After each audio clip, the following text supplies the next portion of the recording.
Assalamualaikum warahmatullahi wabarakatuh. Selamat malam, selamat datang kembali di channel Cerita Horor. Sebelumnya untuk kalian yang baru mampir di channel ini, pastikan untuk tekan tombol subscribe dan nyalain loncengnya. Pada video kali ini saya akan membawakan sebuah cerita yang diambil dari akun KBM-nya Viotantika yang berjudul Pertanda Kematian. Untuk kalian yang ingin membaca ceritanya, silahkan klik link yang ada di deskripsi, dan jangan lupa follow juga akun penulisnya. Oke, tanpa basa-basi lagi langsung saja kita ke ceritanya.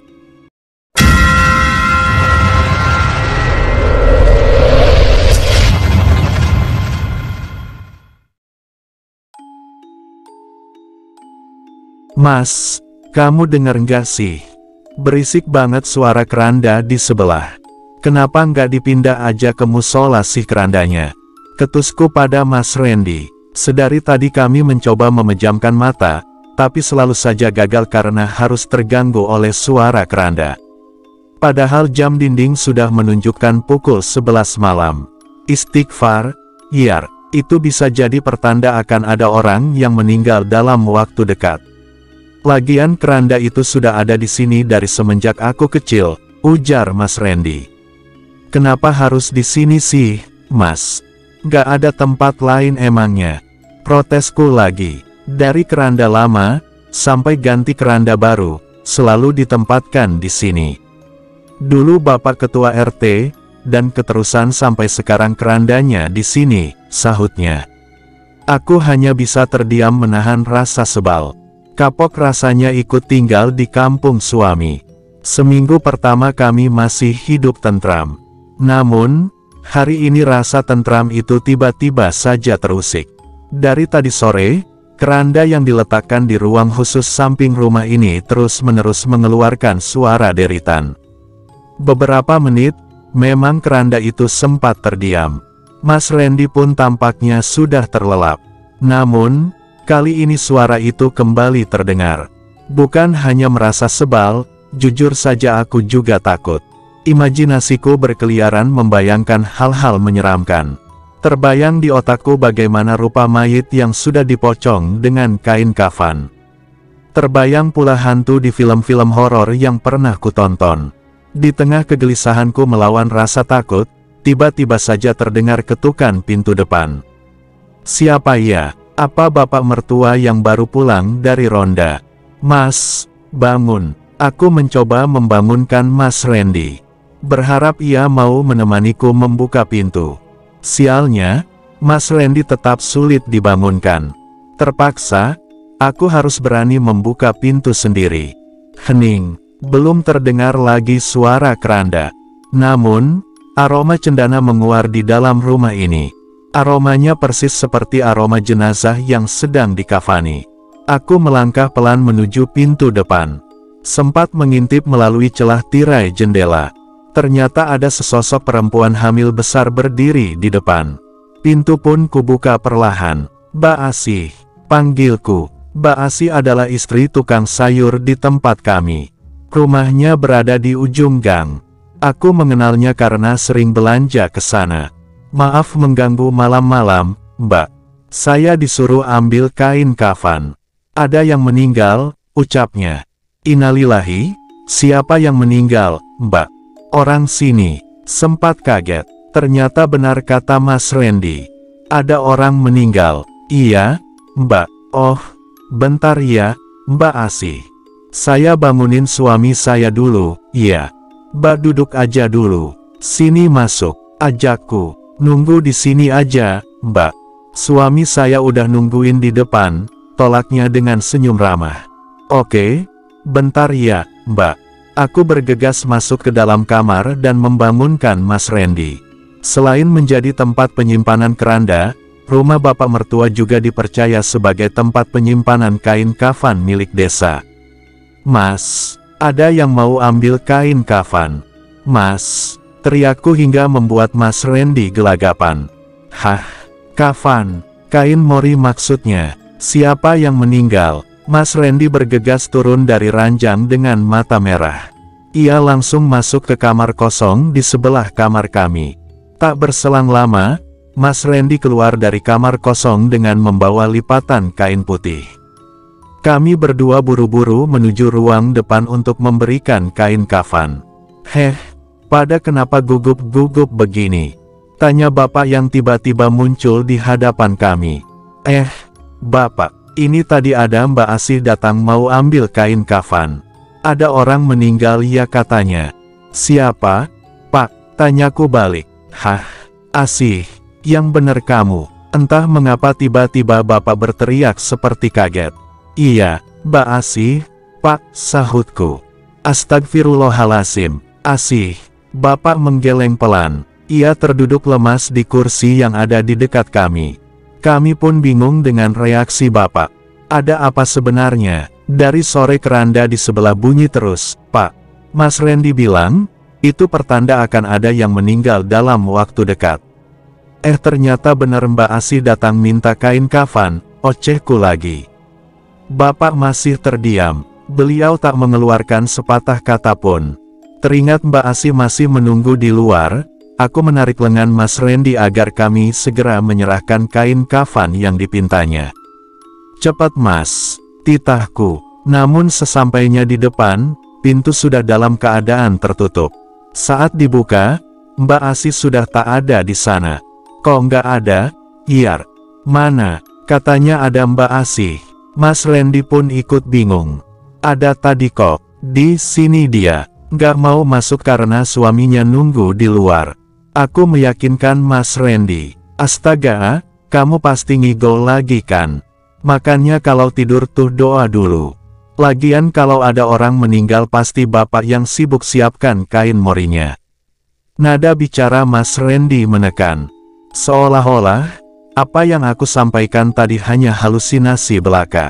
Mas Randy mengusap wajahnya kasar. Ia masuk ke dalam dengan raut wajah yang entah. Sepertinya masih menganggap kalau aku hanya mengigo. Sempat keluar dan memeriksa ke samping rumah, tapi sepi. Gelap, tak ada siapapun di sekitar sini. Semilir angin membuat tengkuk leher merinding. Bulu kuduk berdiri serempak, membuatku buru-buru masuk dan mengunci pintu. Emang ada orang meninggal Pak? Terdengar suara Mas Randy. Aku pun segera menyusul mereka di ruang tengah. Tampak raut wajah bapak pucat. Tatapan mata beliau kosong. Gak ada orang meninggal. Kalau ada, pasti sudah diumumkan lewat speaker musola, jawab bapak dengan raut wajah datar. Loh, terus tadi Mbak Asih datang, bilang ada orang sini yang meninggal. Tekanku, tuh, kamu ngigo sayang. Takut kan ada keranda gerak-gerak. Makanya sampai ke bawah mimpi terus ngigo, ledek Mas Randy seraya melangkah masuk ke kamar kosong membawa kain kafan. Tak berselang lama, ia keluar dengan tangan kosong. Sepertinya kain kafan sudah dikembalikan ke tempat semula. Ia meminta kami untuk segera tidur dan melupakan kejadian ini. Aneh banget, aku lihat dengan mata kepala sendiri, secara sadar dan dalam keadaan waras. Sialnya, Mas Randy tak percaya. Lebih aneh lagi bapak, sudah larut malam, tapi mata masih sulit terpejam. Daripada bingung, aku memilih mencari daftar kontak Bang Topan di ponsel. Mungkin dari sana bisa dapat jawaban. Sejak tinggal di sini, bukan hanya nomor perangkat desa yang aku simpan. Nomor tukang sayur dan lainnya yang sekiranya penting pun ada. Panggilan tersambung ke nomor Bang Topan. Hingga akhirnya, terdengar sahutan dari seberang telepon. Iya, halo, Mbak Fiar. Mau pesan apa untuk besok pagi? Tanyanya. Saya pesan ikan patin sama kangkung seikat ya, Bang, jawabku gugup. Iya, Bang. Maaf mau tanya nih. Si Mbak Asih di rumah aja kah, Bang? Tanyaku. Bang Topan terdiam cukup lama. Bang, panggilku lagi. Iya, itu, Mbak Asih di kampung ibunya. Bentar lagi kan lahiran, jadi kemarin saya antar ke sana, jawab Bang Topan gagap. Hah kemarin, yang bener Bang. Tiba-tiba saja panggilan terputus, entah dimatikan oleh Bang Topan atau sinyal yang bermasalah. Meski suasana rumah sudah sepi, tapi tetap saja pikiranku berkelana memikirkan Mbak Asih. Banyak pertanyaan berlalu lalang di kepala. Terlebih, ketika decitan keranda kembali terdengar, aku benar-benar dibuat penasaran. Dek, ternyata bukan hanya keranda, kini suara berisik pun muncul dari kamar tempat penyimpanan kain kafan. Suaranya seperti pintu lemari tua di kamar sebelah terdengar membuka dan menutup. Pasti Mas Randy lupa menguncinya. Ia bilang sendiri, kalau lemari tempat penyimpanan kain kafan harus selalu dalam keadaan terkunci agar tak terdengar gaduh saat ada pertanda kematian. Mas, kunci lemari di kamar sebelah dong. Berisik aku nggak bisa tidur, titahku. Mas, teriakku lagi ketika tak ada respon dari Mas Randy. Udahlah biarin aja, Yar. Bisa kan telingamu ditutup bantal aja biar ndak keberisikan. Tiba-tiba ia menyahut dengan nada malas, kemudian melanjutkan tidurnya. Sebal, kesal, sial amat tinggal ikut mertua. Suami acuh, mana rumahnya nyeremin pula. Daripada nggak bisa tidur, aku memilih turun dari ranjang untuk menutup pintu lemari di kamar sebelah. Baru saja keluar dari kamar, tiba-tiba angin berembus sepoi. Mataku berputar, mengawasi sekitar. Sepi, hening. Suara burung gagak tiba-tiba terdengar mengitari atap rumah. Langkahku pelan menuju kamar sebelah seraya celingukan mengawasi sekitar. Setiap kali melangkah, aku merasa ada angin melesat di dekatku, mirip seperti ada orang berjalan cepat yang lewat. Tengkuk leher tiba-tiba saja merinding. Namun, masih kuberanikan diri untuk memeriksa kamar sebelah. Aneh, pintunya dalam keadaan membuka separuh. Suara benturan pintu lemari dari dalam pun masih ada sampai langkahku berada persis di depan pintu kamar. Lampu kamar tampak padam, hanya ada sorot cahaya dari lampu ruang tengah yang masuk melalui celah pintu. Entah mengapa, tiba-tiba kaki terasa dingin. Tubuh gemetar, aroma cendana menguar menusuk indera penciuman. Rasanya seperti tengah berada di dekat jenazah yang sedang dikafani. Terdengar deru napas sesak dari dalam kamar ini. Entah itu napas siapa, atau hanya halusinasi saja. Tanganku meraih kenop pintu. Perlahan-lahan pintu kudorong. Hingga akhirnya, sorot cahaya yang masuk melalui celah pintu memperlihatkan sosok perempuan mengenakan dress selutut tengah berdiri di depan lemari. Perutnya buncit, tampak dari samping, terlihat seperti orang hamil. Rambutnya panjang tergerai. Napasku tersengal-sengal, tubuh menjadi kaku seketika. Ingin berteriak pun suara tertahan. Terlebih ketika sadar, wanita yang ada di dalam kamar itu tidaklah asing di mataku. Sosok perempuan hamil itu masih berdiri tanpa menoleh ke arahku. Kaku, gagap, tak ada yang bisa kulakukan ketika hal ganjil ini terjadi di depan mata. Yar, Dek, aku terjingkat kala tangan seseorang menepuk pundak dari arah belakang. Panggilannya membuatku terkejut. Ketika diperiksa, ternyata bapak yang datang. Beliau berdiri menghadap ke arahku. Matanya mengedarkan pandang ke kamar kosong. Sosok perempuan tadi pun tiba-tiba hilang tanpa jejak. Kamu nyari apa, Yar? Kok tumben berani buka kamar ini? Biasanya kamu paling anti kalau disuruh masuk, tanya bapak. Enggak, Pak. Tadi mau nutup pintu lemari soalnya bunyi-bunyi terus, jawabku gagap.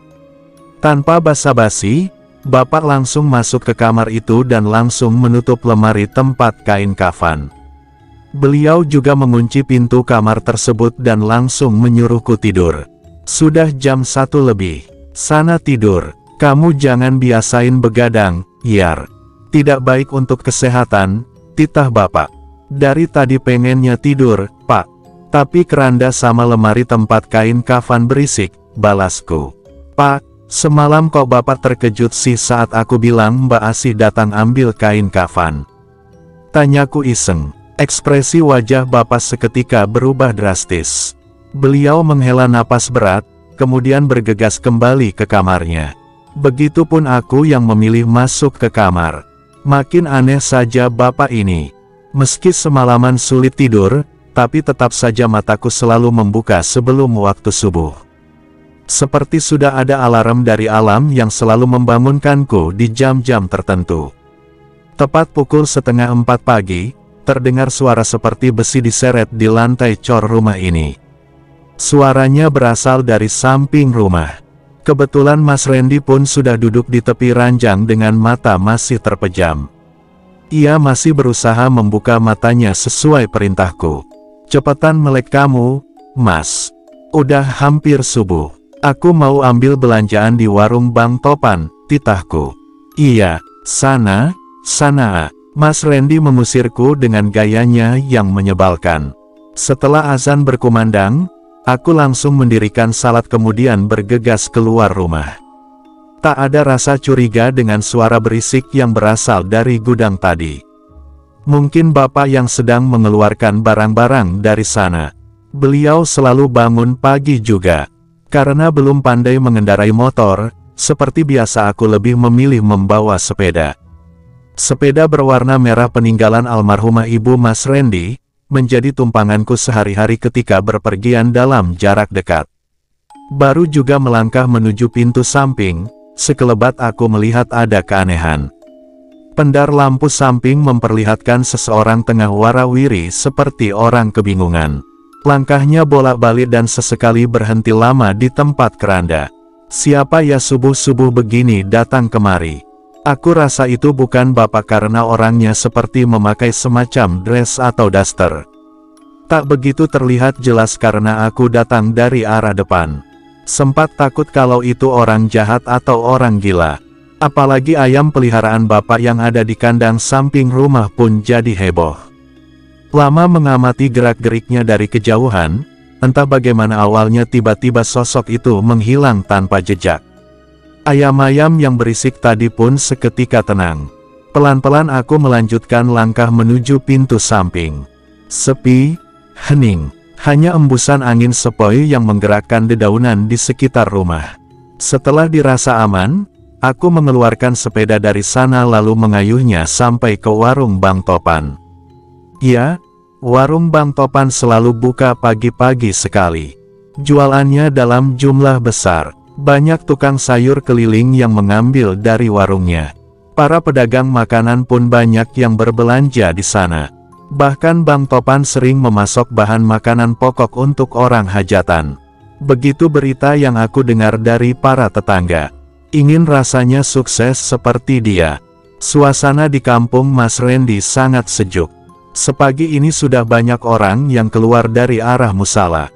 Mereka berjalan beriringan. Riuh suara menyapa terdengar ketika kami berpapasan.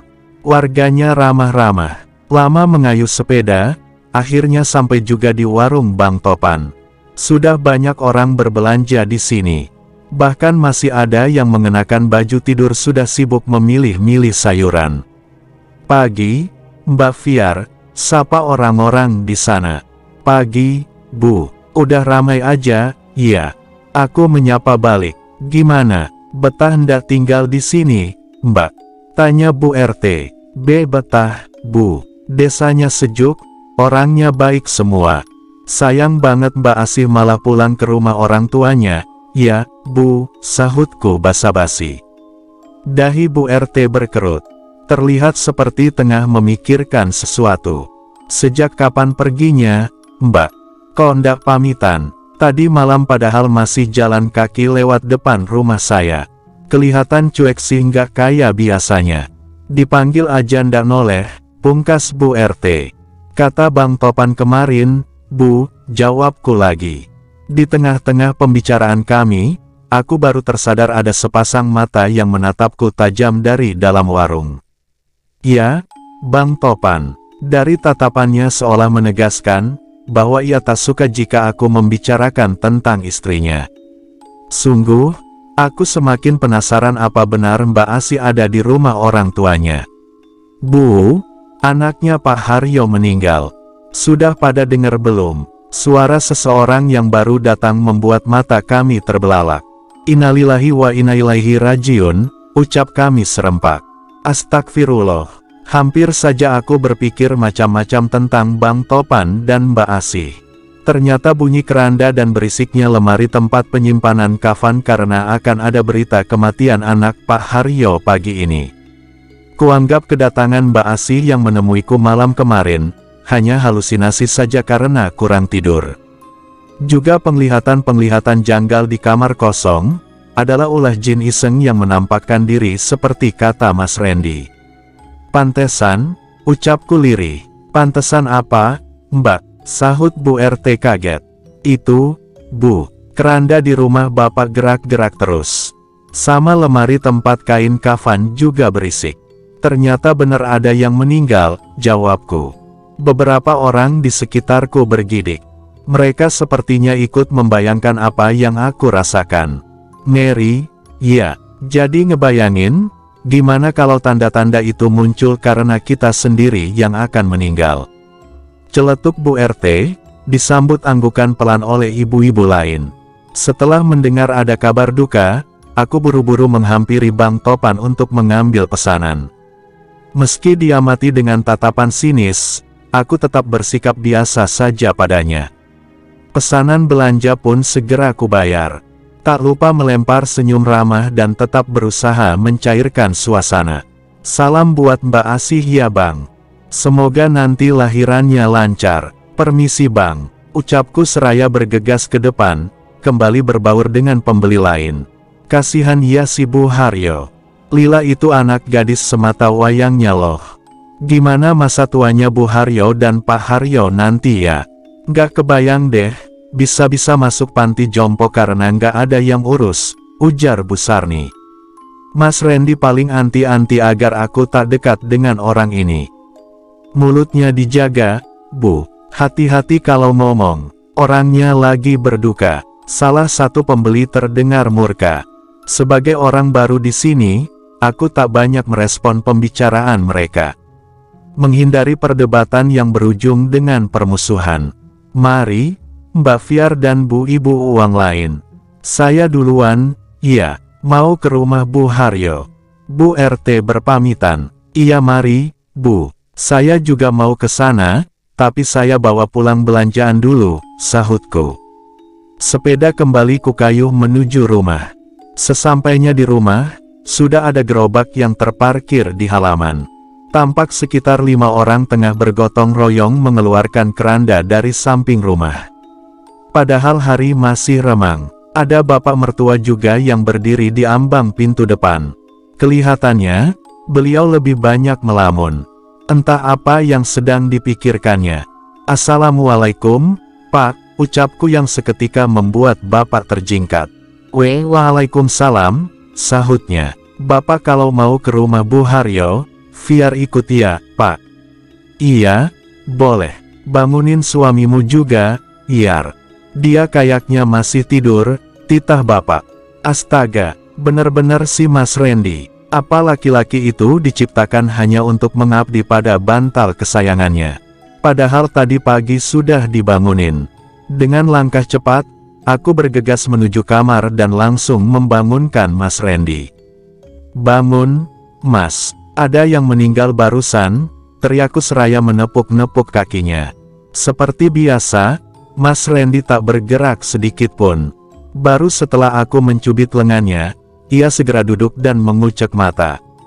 Aku udah salat, Iar. Lagian masih pagi. Kasihlah waktu sedikit lagi buat tidur, keluhnya.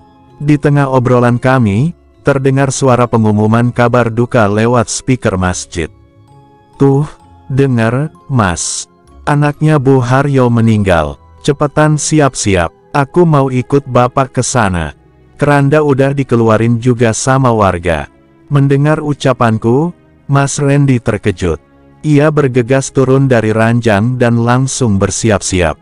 Saat kami datang ke rumah duka, suara isakan tangis terdengar begitu menyayat hati dari dalam rumah. Jenazah Lila terbaring di atas meja kayu dengan ditutupi dengan kain jarik. Ada Bu Haryo yang masih terpukul, ia duduk lemas di ambang pintu kamar. Banyak orang-orang yang berusaha menguatkan di sebelahnya.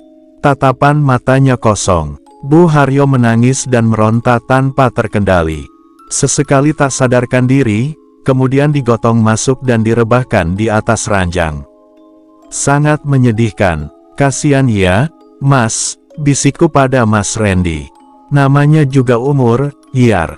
Mana kita tahu kapan saatnya nyawa diambil, sahutnya enteng. Nah, makanya, Mas, selama dikasih hidup, jangan cuma dipakai tidur-tidur terus. Gemas. Hampir saja aku kelepasan mengomeli Mas Randy. Untung saja ia langsung pergi bergabung dengan bapak-bapak lain. Aku berjalan mendekat, kemudian membuka penutup kepala jenazah. Almarhumah Lila terlihat masih mengenakan pakaian tidur lengkap karena memang belum dimandikan. Wajah cantiknya terlihat tenang, matanya terpejam seperti orang tidur biasa. Tak ada yang menyangka gadis muda sepertinya akan pergi secepat ini.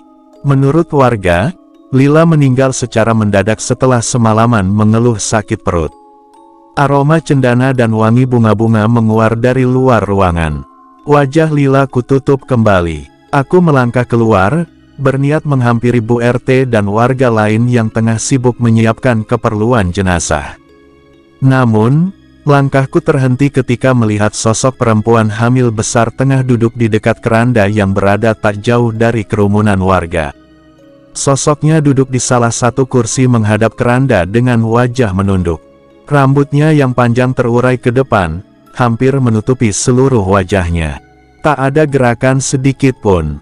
Ia duduk diam dengan posisi masih sama. Tatapannya lurus ke arah keranda. Anehnya, orang di sekitar seperti tak sadar dengan keberadaan sosok itu. Belum sempat aku menghampiri sosok itu, tiba-tiba saja terdengar teriakan perempuan dari arah kerumunan ibu-ibu. "Ah, tolong!" teriak seseorang yang seketika membuat semua warga panik. "Kesurupan! Bu Lasmi kesurupan tuh!" Ramai suara orang saling bersahutan. Aku dan pelayat lain berlari menghampiri perempuan parubaya yang berteriak kesurupan. Di sana, sudah banyak orang yang memegangi. "Tolong bawa keranda ke rumahku! Tolong, bawa keranda ke rumahku!" Orangnya terus berteriak seraya meronta-ronta. Matanya memerah melotot ke atas, dengan tangan kanan yang terus-terusan mengelus perut. Tubuhnya mengejang hebat. "Istighfar, Bu, istighfar!" Semuanya panik mencoba menenangkan. Suasana duka yang tadinya hening, kini berubah mencekam. Angin pagi tiba-tiba saja berembus kencang hingga pepohonan di sekitar rumah duka bergerak menimbulkan bunyi riuh. Beberapa tumpuk bunga dan irisan daun pandan di atas dipan, seketika terbang berjatuhan ke tanah. "Tolong bawa keranda ke rumah saya!" Masih terdengar teriakan perempuan parubaya yang kesurupan itu. Orang yang berkerumun pun semakin banyak. Di antaranya ada yang sibuk mengipasi, ada pula yang berusaha membasuh wajah agar beliau sadar. Lama melawan, akhirnya perempuan parubaya itu tak sadarkan diri. Tubuhnya melemas. Beliau langsung digotong para warga untuk dibawa pulang ke rumahnya. Sementara yang lain melanjutkan tugasnya masing-masing. Aku langsung bergegas membantu menyapu bunga-bunga serta potongan daun pandan yang berserakan akibat kegaduhan tadi. Meski sempat terjadi keributan, tapi alhamdulillah jenazah Lila bisa diurus dan dimakamkan dengan lancar.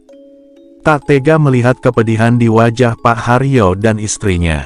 Meski kami belum terlalu saling mengenal, tapi kata Mas Randy, almarhumah ibu mertua memiliki hubungan dekat dengan keluarga ini. Banyak juga yang merasa iba dengan berita kematian Lila. Selesai pemakaman, para warga berhamburan meninggalkan makam. Termasuk aku, dan beberapa tetangga Bu Haryo yang lain. Sorenya, aku, Bu RT dan beberapa tetangga lain bersiap datang kembali ke rumah Bu Haryo untuk bantu-bantu menyiapkan acara tahlilan. Di kampung Mas Randy, warganya cukup antusias saling bergotong royong. Memang di sini tak diwajibkan mengadakan tahlilan, tapi dari pihak keluarga almarhumah sendiri yang meminta kami untuk datang membantu mempersiapkan acaranya.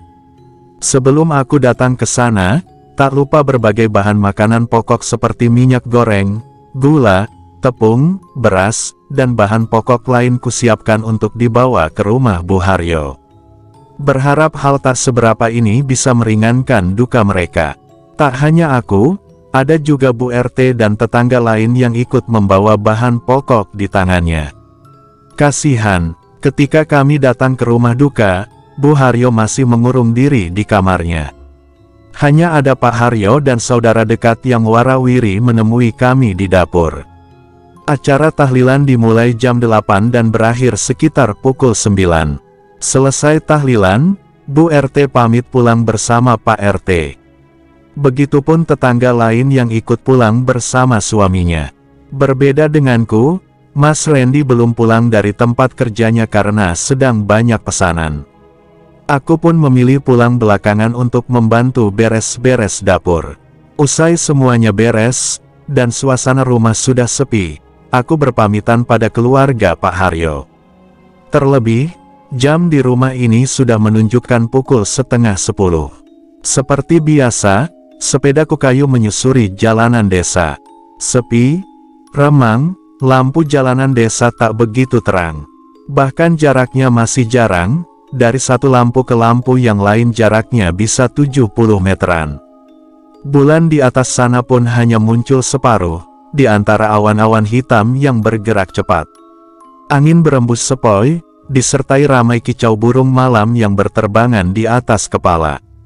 Gemerisik dedauan terdengar setiap angin berhembus kencang. Lama-lama hawanya terasa dingin. Dari kejauhan, tampak seseorang tengah berdiri di dekat tiang listrik yang ada di pertigaan. Samar-samar, dari postur tubuhnya sepertinya ia seorang perempuan. Lampu di tiang listrik itu pun lebih redup dari lampu lainnya. Maklumlah, desa ini belum terlalu maju. Bahkan jalanan desanya belum tersentuh aspal. Aku mengayuh sepeda lebih cepat, lalu menghampiri sosok yang berdiri di bawah tiang listrik itu. Betapa terkejutnya ketika sampai di sana. Terlihat Mbak Asih berdiri mematung di dekat tiang listrik. Mana cuma pakai dress. Aku yang memakai jaket saja udara dinginnya masih bisa menembus. Perutnya yang buncit, senyumnya yang kaku, sempat membuatku heran kenapa dia ada di sini. Padahal kata Bang Topan, Mbak Asih sudah diantarkan ke kampung orang tuanya untuk lahiran di sana. Mbak Asih. Kaget loh aku lihat Mbak ada di sini. Katanya pulang kampung, Mbak. Mau lahiran di sana? Tanyaku heran. Aku masih duduk di atas sepeda seraya meminta penjelasan dari Mbak Asih. Mbak Asih hanya tersenyum, kemudian menggeleng pelan. Aneh-aneh saja Mbak Asih ini. Dalam keadaan hamil bisa-bisanya di tempat seperti ini sendirian. Ia tak banyak bicara. Kurasa ini imbas dari kehamilannya yang mempengaruhi emosional. Apalagi pernah dengar kabar kalau dia sering bertengkar dengan Bang Topan. Jangan-jangan Mbak Asih kabur, atau sengaja diusir.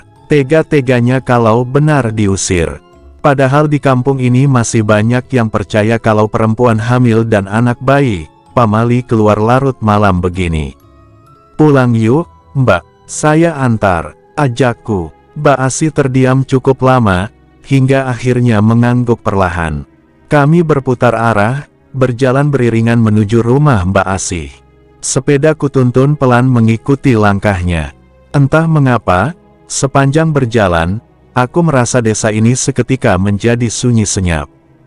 Tak ada suara apapun yang bisa kudengar. Bahkan suara burung yang tadi masih berisik pun kini hilang entah kemana. Hanya tiupan angin sepoi yang terus-terusan menyelinap di tengkuk leher. Kebetulan rambut panjangku hanya diikat setelah berpanas-panasan di dapur Bu Haryo. Mbak Asih sengaja balik lagi ke sini ya? Lagi berantem sama Bang Topan? Tanyaku pelan. Bukannya menjawab, Mbak Asih hanya terisak pelan. Sepertinya jiwanya sedang terguncang. Entah permasalahan apa yang tengah dihadapi. Lama berjalan dengan Mbak Asih, aku baru menyadari kenapa kami seperti hanya berputar-putar saja mengitari jalan desa. Sedari tadi tak tampak rumah warga. Hanya jalanan dan pekarangan bambu yang kami lewati tanpa berujung. Mbak, kita kejauhan gak sih? Atau salah belok tadi? Iya. Kok nggak ada satupun rumah warga yang kita lewatin? Tanyaku pada Mbak Asih. Ia menggeleng pelan. Sementara, aku masih celingukan mengamati keadaan sekitar. Jarak rumah kami sebenarnya tidak terlalu jauh. Lantas, kenapa bisa selama ini menempuhnya? Jalanan yang kami lewati semakin gelap. Tak kami temui lagi lampu jalan di sini. Untungnya, aku membawa senter di keranjang sepeda. Bentar, Mbak, aku pakai senter. Kayaknya kita kesasar, deh. Kejauhan ini mah, ocehku lagi tanpa respon apapun dari Mbak Asih. Usai senter diarahkan ke sekitar. Banyak sekali pepohonan pisang berjajar di sisi kiri dan kanan jalan. Aneh, padahal selama tinggal di sini aku belum pernah melihat perkebunan pisang seluas ini. Lebih ngeri lagi ketika aku merasakan ada banyak pasang mata menyala yang mengawasi kami dari balik pohon pisang. Sekelebat, aku melihat sesuatu terbang melesat di area kebun pisang ini. Ketika senter diarahkan, sesuatu yang terbang tadi sudah hilang entah kemana. Tak mungkin jika itu semacam burung, karena gerakannya mampu membuat riuh dedaunan di sekitar. Balik aja yuk, Mbak. Ngeri deh ini jalan. Kayaknya salah, ajakku. Bukannya menjawab, Mbak Asih malah berbelok. Ia memilih duduk di atas batu besar yang ada di pinggir jalan. Wajahnya menunduk, tubuhnya tampak bergetar. Mungkin dia kelelahan karena sedari tadi jalan kaki menempuh jarak jauh. Aku pun hanya terdiam di tengah jalan desa, merasakan embusan angin yang terus meliuk-liuk di tengkuk leher dan menimbulkan sensasi merinding. Kedua mataku masih fokus mengamati sekitar. Sungguh, pemandangannya berbeda jauh dari desa kami. Bingung, syok. Sedang di mana kami sekarang?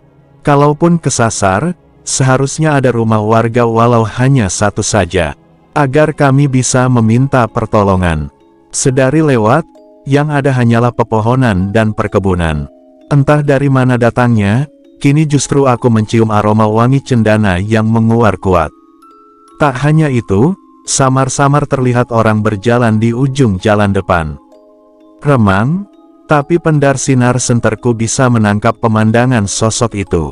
Tanpa pikir panjang, aku berinisiatif untuk mengejarnya. Berharap bisa memberi kami petunjuk. Tunggu sebentar, Mbak. Kayaknya di depan ada orang deh. Aku coba tanya-tanya dulu sama dia, izinku pada Mbak Asih. Standar sepeda ku turunkan. Tanpa menunggu jawaban, langkahku percepat menyusul seseorang di depan sana. Sosok itu terus melangkah semakin jauh. Aku memilih berlari agar tak ketinggalan. Setelah didekati, ternyata sosok lelaki tua yang membawa cangkul di pundaknya. Permisi, Pak, sapaku dengan napas ngos-ngosan dan keringat bercucuran. Perut kiri serasa ditusuk-tusuk, mungkin karena aku terlalu memaksakan diri saat berlari. Beliau berhenti ketika aku memanggil. Lelaki tua dengan baju sederhana dan belangkon di kepalanya itu membuatku menebak jika beliau sepertinya dari ladang atau sawah. Bajunya tampak kotor, banyak lumpur menempel. Sedikit compang camping dan bahannya terlihat tebal kaku. Terutama bagian celana. Agak aneh sih, apa ia ada orang bekerja di ladang sampai larut malam begini? Aku menurunkan sedikit posisi senter yang kupegang. Karena sepertinya beliau merasa terganggu. Maaf, Pak, saya mau tanya, ini desa apa ya, namanya? Tanyaku, saya sama tetangga saya kesasar, Pak, lanjutku lagi. Sosok lelaki tua itu terdiam cukup lama. Ia berdiri mematung dengan tatapan tajam. Memperhatikanku dari atas sampai bawah. Pak, panggilku lagi, karena tak kunjung ada jawaban. Anehnya, sosok itu hanya menggelengkan kepala kemudian melanjutkan langkahnya tanpa sepatah kata pun. Aku pun bingung harus berbuat apa. Sepertinya beliau memang tidak berkenan ditanya-tanya. Tak mau menyerah, lelaki tua itu kembali kukejar. Maaf, Pak, saya tanya serius karena bingung mau tanya sama siapa lagi, Pak. Minta tolong bantu cari jalan keluar ke desa Mukti, Pak, pintaku lagi. Untungnya, beliau mau memberi petunjuk.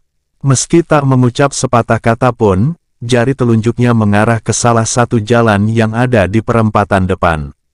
Aku baru ngeh, lelaki tua ini tak bisa bicara sehingga beliau hanya bisa menjawab dengan gerakan tangannya. Sinar senter kembali kuarahkan ke perempatan jalan yang ditunjuk lelaki tua tadi. Sepertinya beliau memang tidak bohong. Baru juga menoleh untuk mengucapkan rasa terima kasih, tiba-tiba saja sosok lelaki tua tadi sudah menghilang. Syok, kaget, kemana perginya beliau? Kenapa tanpa tanda-tanda atau suara langkah? Bahkan sekilas saja aku lengah, beliau sudah tak ada rimbanya. Berkali-kali mengarahkan senter untuk mencari orang tadi, tetap saja tak kutemukan keberadaannya. Hanya embusan angin yang membawa aroma anyir melintas di sekitarku. Ngeri, tanpa pikir panjang aku langsung berlari menghampiri Mbak Asih. Ia pasti sudah menunggu di sana. Sialnya, begitu sampai di tempat semula, Mbak Asih juga hilang entah kemana. Bingung, ketakutan semakin tumbuh di benak. Berkali-kali mengarahkan senter ke sekitar pun tak kutemukan Mbak Asih. Larut malam berdiri di tengah jalan desa yang sepi, tak ada satupun rumah warga, dan kini malah sendirian. Sial, apa aku mengigo lagi? Apa aku halusinasi lagi? Arg, tak ada yang bisa kulakukan selain berusaha pergi dari sini. Buru-buru sepeda kunaiki menuju jalan yang ditunjuk lelaki tua tadi. Kedua kakiku bergerak cepat mengayuh sepeda dengan napas memburu. Tanpa melihat ke arah manapun, sorot sinar senterku hanya tertuju ke arah depan dengan laju sepeda berkecepatan tinggi. Keringat membasahi dahi. Kedua tanganku sampai gemetaran memegangi senter dan stang. Sepanjang mengayuh sepeda, di sebelah kiri dan kananku serasa banyak sosok berdiri. Walau hanya sekilas, tapi sudut mataku bisa menangkap ada sosok yang tingginya sama dengan pepohonan. Tak hanya itu, suara aneh pun menggema di sekitar. Ada suara orang mengobrol, suara tertawa cekikikan, bahkan suara orang marah-marah terdengar begitu jelas.